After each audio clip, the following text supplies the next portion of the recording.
Assalamualaikum warahmatullahi wabarakatuh. Selamat datang di channel Muhammad Samsudin. Di kesempatan kali ini, saya akan melanjutkan cerita Pindah Rumah Part 2. Sebelum masuk ke ceritanya, jangan lupa subscribe dulu ke channel ini. Selamat mendengarkan. Aku terdiam, mencoba lebih meyakinkan diri. Benarkah barusan ada suara pintu diketuk? Sejenak tak ada suara apa-apa. Suasana benar-benar hening. Jika tadi masih terdengar suara detak jarum jam dinding, sekarang benar-benar senyap. Aku melirik lagi, jam itu masih mati. Hanya suara halus helian nafas Arumi dan Naomi yang terdengar silih berganti. Seperti biasa, Arumi tidak memeluk Teddy Bear sebagai bantal guling. Dia memang tidak pernah bisa lepas dari boneka yang ukuran hampir sama besar dengan tubuhnya, adiknya itu. Dalam keadaan nyenyak begitu, jika boneka diambil atau diganti guling, dia pasti terbangun dari tidurnya. Sedangkan Naomi jika sudah tertidur, biasanya akan terus terlelap sampai pagi. Bocah itu tidak pernah ada masalah soal tidur. Tok tok tok. Suara itu terdengar lagi. Sekarang aku yakin memang ada suara pintu diketuk. Juga yakin arah suara dari pintu belakang. Aku menelan ludah. Bulu roma meremang hebat, namun tak harus berbuat apa. Aku bangkit dari tidur dan duduk persis di samping Arumi. Lalu teringat untuk menelepon suami. Ku ambil HP tapi kemudian teringat yang ada pulsanya dan biasa pakai telepon bukan HP yang ini, tapi HP yang satunya lagi. Nomor telepon suami juga tersimpan di sana. Ku cari HP itu di atas tempat tidur, tidak ada. Ku alihkan pandangan ke meja rias, juga tidak ada. Setelah kebingungan mencari-cari, baru ingat HP itu ada di meja mesin jahit. Lupa aku bawa ketika mengajak anak-anak masuk ke kamar tadi. Tok, tok, tok. Terdengar lagi, iramanya masih sama. Arumi terlihat mulai terusik tidurnya karena suara itu. Dia bergerak-gerak, kemudian berguling ke kiri, membelakangi Naomi. Aku semakin gelisah. Khawatir Arumi akan terjaga. Teringat omongan Arumi sebelum tidur tadi bahwa tante akan mengantarkan anak kecil padanya. Ya Tuhan, Arumi tidak boleh terbangun dari tidurnya. Gumamku cemas. Jika Arumi bangun, dia pasti akan merengek memaksa membukakan pintu dan menyambut kedatangan apa yang dia sebut sebagai adik kecil itu. Terasa lemas segala persendianku membayangkan. Tok tok tok. Untuk kesekian kalinya suara ketukan itu terdengar. Bersamaan dengan itu, lampu pun mati. Segera kurai HP yang tadi kupakai untuk membaca Al-Quran, lalu menyalakan senternya. Cahaya senter kembali menerangi ruangan meski temaram. Arumi kembali bergerak-gerak, terganggu suara pintu diketuk, dan gerak karena kipas angin mati membuatnya tidur semakin gelisah. Beberapa saat lagi pasti dia akan terbangun. Di tengah rasa takut dan kalut, aku berusaha tetap berpikir tenang. Aku harus segera mengambil tindakan sebelum Arumi benar-benar bangun. Tidak ada jalan lain, aku memutuskan akan keluar.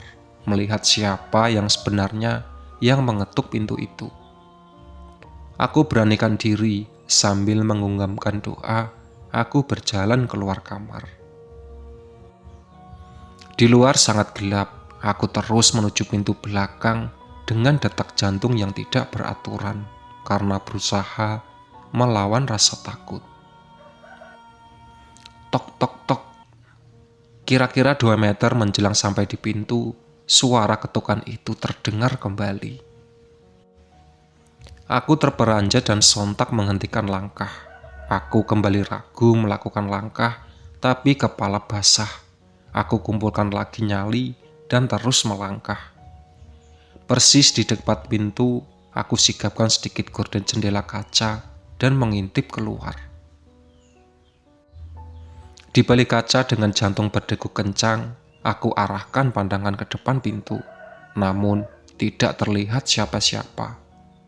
Aku edarkan pandangan agak jauh sekitar, juga tidak terlihat apa-apa.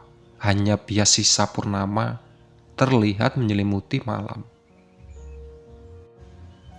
Aku tetap berdiri beberapa saat di sana, menunggu kalau ada suara ketukan lagi.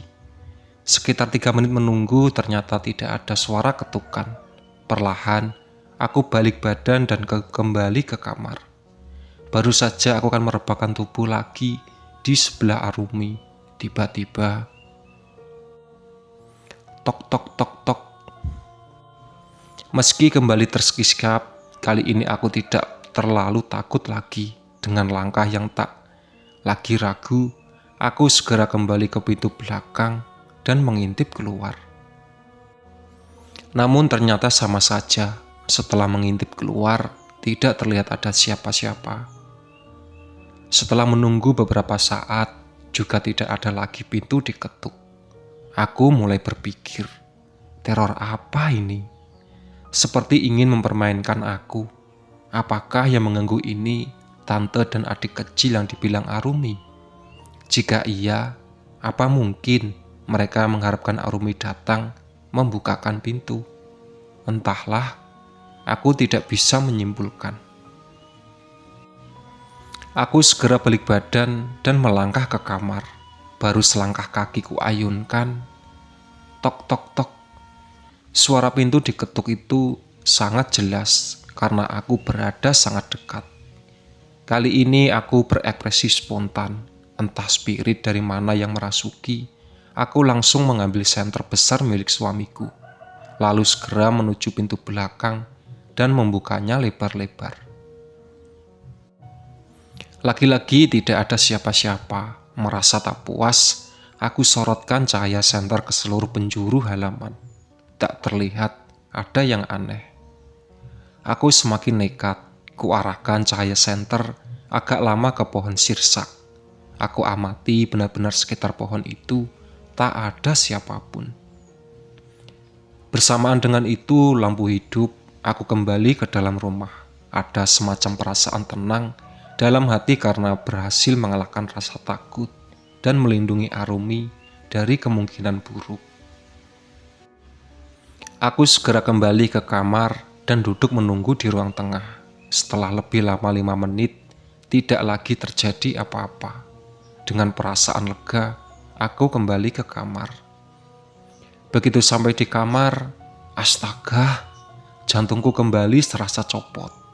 Hanya ada Arumi sendirian berbaring di tempat tidur. Mana Naomi?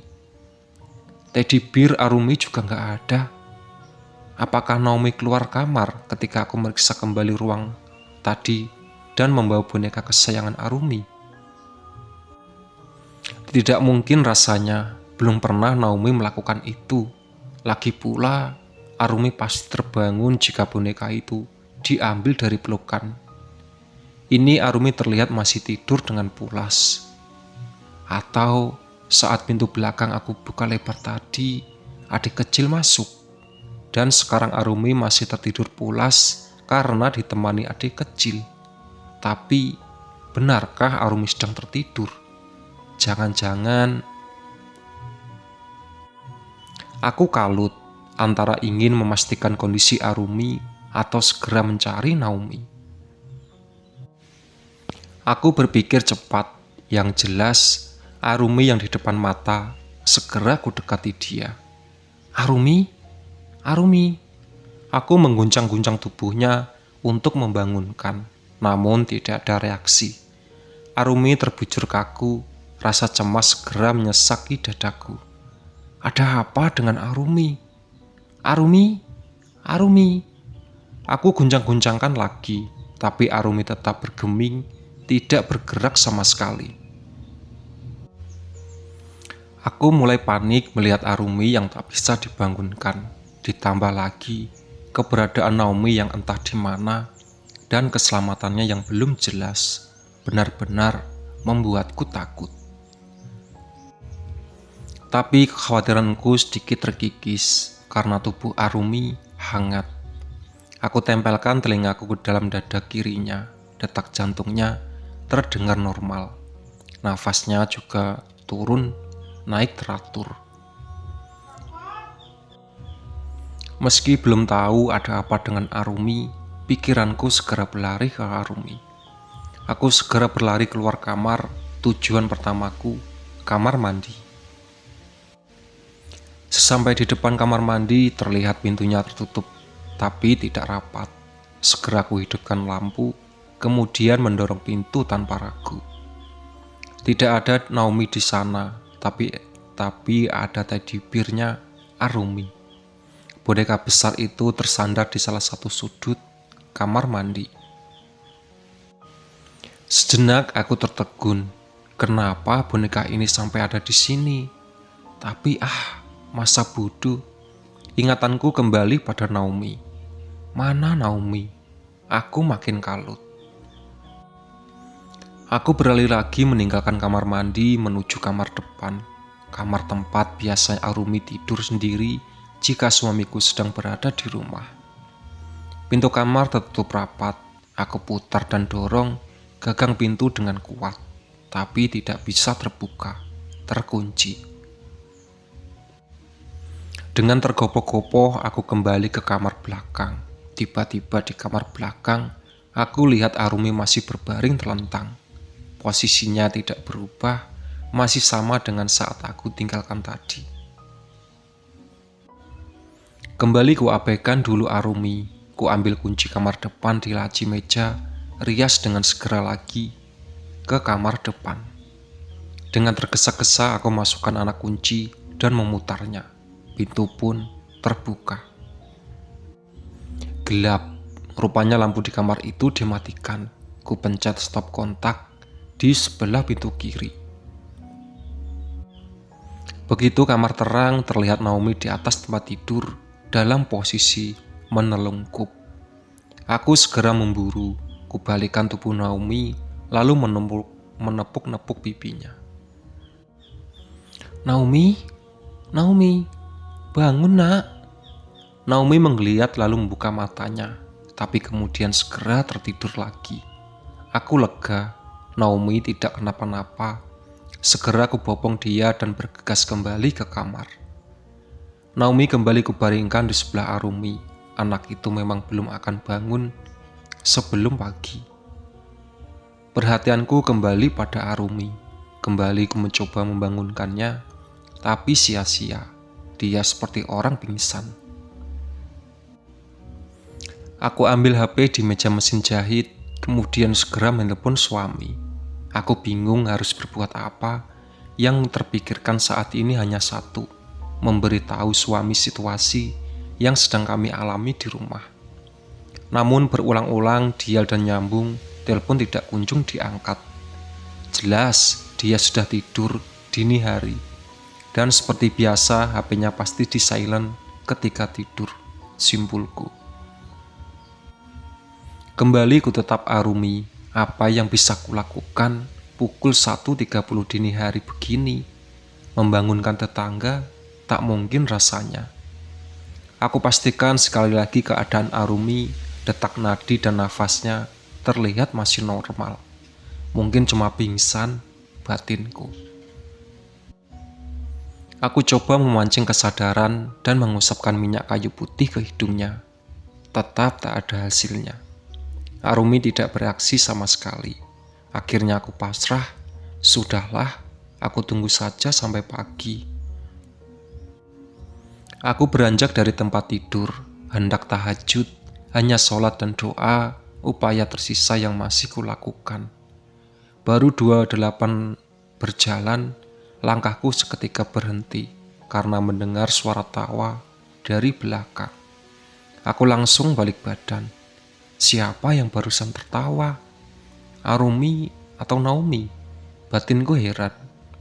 Kembali aku dekati mereka. Tidak ada yang bangun. Siapa yang ketawa barusan?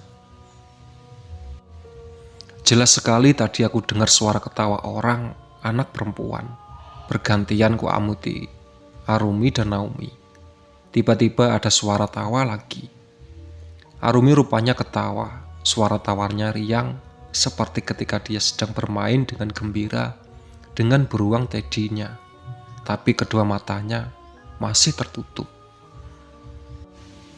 Arumi, Arumi, bangun nak. Aku guncang-guncangkan tubuhnya. Tidak ada reaksi. Hanya dari mulut mungilnya masih terlihat sesungging senyum. Dan setelah itu, dia kembali terbujur kaku seperti tadi. Aku urung tahajud, kurebahkan tubuh di sebelah Arumi, ku peluk tubuh sulung itu. Karena kelelahan, aku pun tertidur. Menjelang subuh, aku tersentak dari tidur. Jam di HP menunjukkan pukul 4.38. Sebentar lagi, azan subuh. Kembali ku tepuk-tepuk ringan pipi Arumi, masih sama. Dia tetap tidak beraksi apa-apa. Allahu Akbar, Allahu Akbar. Terdengar sayup-sayup azan subuh dari corong masjid yang berjarak kira-kira 200 meter dari rumah kami. Tiba-tiba Arumi buka mata dan langsung bangkit dari tidurnya. Aku kaget tapi girang karena anak sulungku sadar. Wajahnya langsung ceria, seperti ceria anak-anak sedang bermain dengan gembira. Aku merasa ada yang aneh. Arumi, kok bangun-bangun langsung senyum-senyum gitu? Tanyaku dalam hati. Ih, bangun apaan sih ma? Aku kan barusan main. Asik banget loh ma. Aku menelan ludah mendengar kata-kata Arumi. Main? Main sama siapa nak? Sama anak kecil dong ma. Jawabnya lagi. Aku bergedik ngeri. Mana adik kecilnya sekarang? Itu barusan udah pulang. Besok kami mau main lagi. Astagfirullah. Langsung ku dekat erat bocah lugu itu. Apapun yang dia alami selama tidak sadarkan diri, yang penting dia sekarang baik-baik saja. Dalam hati aku bersyukur, meski hatiku tak tenang. Begitu banyak kejadian yang tak terjelaskan semalam tadi. Siapa yang mengetuk-ketuk pintu ketika Naomi tiba-tiba berpindah ke kamar depan?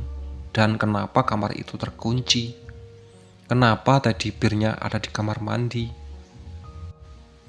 Dan yang paling membuatku khawatir, kenapa Arumi tidak sadarkan diri hingga azan subuh berkumandang? Dan kenapa begitu sadar dia malah ceria dan bilang baru saja bermain dengan anak kecil? Mengenai adik kecil itu sendiri jelas sangat menghantuiku sejak pertama kali Arumi menyebut-nyebutnya di hari pertama kami menempati rumah ini. Kejadian ini benar-benar membuatku rasa khawatirku memuncak. Aku merasa tidak nyaman di rumah ini. Singkatnya, aku simpulkan rumah ini angker, ada penunggunya. Di rumah sebelumnya kami sekeluarga tidak pernah mengalami hal-hal aneh. Jika suami pulang nanti, aku bertekad akan memintanya untuk pindah lagi saja ke rumah ini. Itulah sahabat cerita dari pindah rumah. Ditunggu part selanjutnya.